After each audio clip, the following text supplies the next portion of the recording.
निहत भाई देखो बर्तमान गतकाली जो भाव गोटे अंधविश्वास को नहीं जो घटना घटीगला जदि कहवा ताहले पूरा खारीपल्ली गाँव को बर्तमान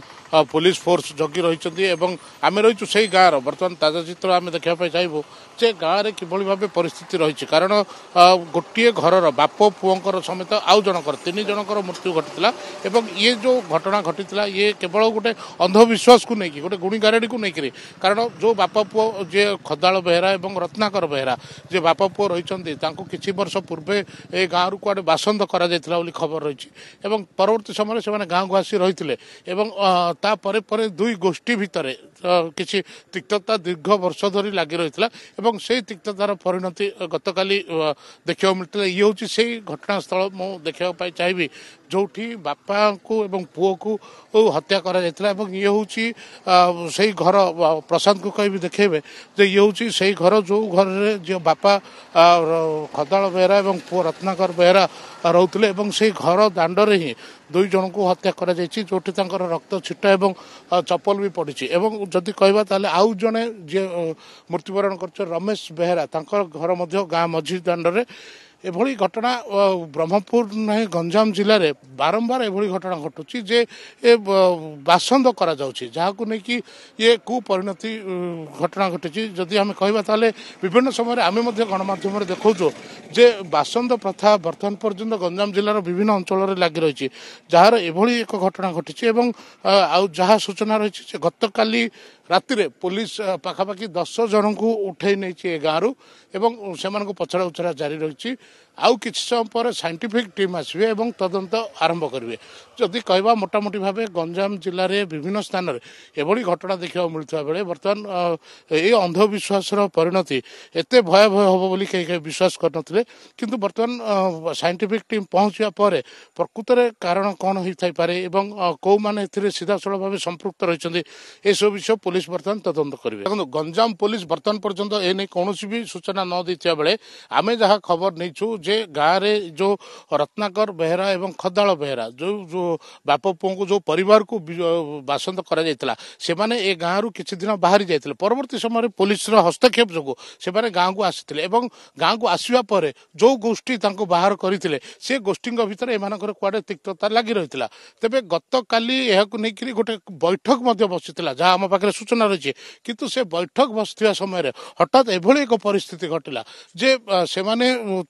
2 गोष्ठी भितर एभली हणाकाट होगला एवं जहाँ फल 3टी मुंड गाँव में गड़ीगला जहाँ जदि कहवा ताहले यही घटना पर गाँव में पूरा संपूर्ण अशांत परिवेश देखा जायतिला एवं आम जदि देखेबा जे गाँव केमती खाँ खाँ हो रही जो सकाळ पहर आम प्रायतः देखू गाँव में चलचंचल रहा कथा किंतु बर्तमान पूरा संपूर्ण रूपे गाँव बर्तमान खाँ खाँ रही पुलिस जगी रही देखो विवर्तन तृतीय व्यक्ति होती रमेश बेहरा जहाँ घर हूँ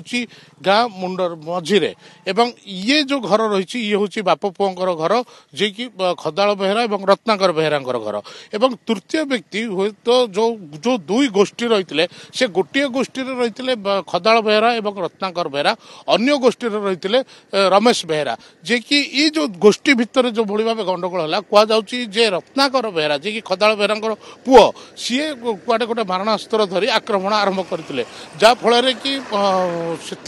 रत्नाकर रमेश बेहरा मृत्यु घटीला किंतु परवर्ती समय गाँ को एकाठी हुई बाप पुओं आक्रमण करते जहाँफल रत्नाकर बेहरा खदाल बेहरा मृत्यु घटीला तो बर्तमान आहरी 4 जन पाखापाखि असुस्थ आहत होती आहत मान चिकित्सा ब्रह्मपुर एमकेसीजी को पठा जाइए किसी आहत को ये बड़गढ़ रखा धराकोटे रखा जाइए तेरे मोटामोटी भाव जब कह गले गाँव में बर्तमान परिस्थिति अशांत रही पुलिस फोर्स संपूर्ण रूपे गाँव में जगी रही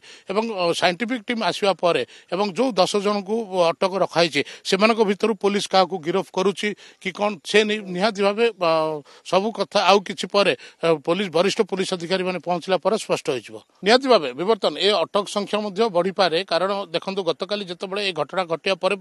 गाँ जो अशांत हो जाता से पुलिस को गाँ भीतर को छाड़ापी दि जाऊला और जहाँफल कि दीर्घ समय धरी शव पड़ रही कि परवर्ती समय पुलिस पहुंची फोर्स आनी विभिन्न थाना अधिकारी माने फोर्स आसी से पहुंची से सहायतार शव को उठा जाता घटनास्थल एवं व्यवसाय पठा जाता तेज निहाती भाव यही घटन तो केवल यही 10 जन नथिबे गाँव में आउ को माने संपृक्त अच्छा प्रकृत कारण कौन जदि बासंद आनिया पर कहीं पुणी आउ थे भीतर अशांति सृष्टि है प्रथम आक्रमण किए करिथिला ये सब भितर निहाती भाव तदंत करा किंतु सब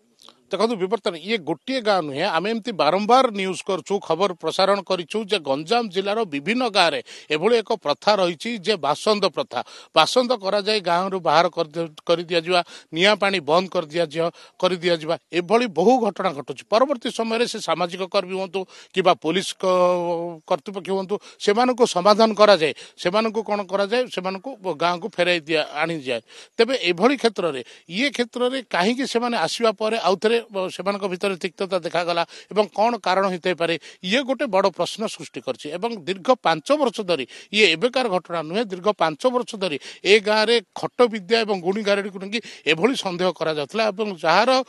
पूर्णच्छेद कु परिणति बर्तमान ये अवस्था आम देखा मिली।